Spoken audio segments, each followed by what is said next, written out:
Revelation 15. And I saw another sign in heaven, great and marvelous, 7 angels having the 7 last plagues, for in them is filled up the wrath of God.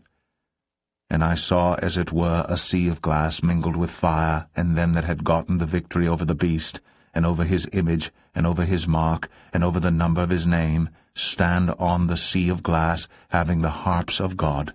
And they sing the song of Moses, the servant of God, and the song of the Lamb, saying, Great and marvelous are thy works, Lord God Almighty, just and true are thy ways, thou King of saints.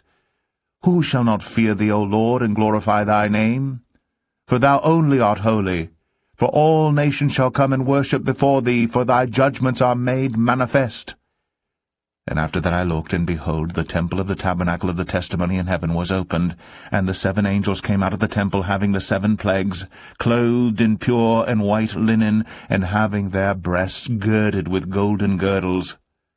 And one of the 4 beasts gave unto the 7 angels 7 golden vials, full of the wrath of God, who liveth for ever and ever. And the temple was filled with smoke from the glory of God and from his power. And no man was able to enter into the temple till the 7 plagues of the 7 angels were fulfilled.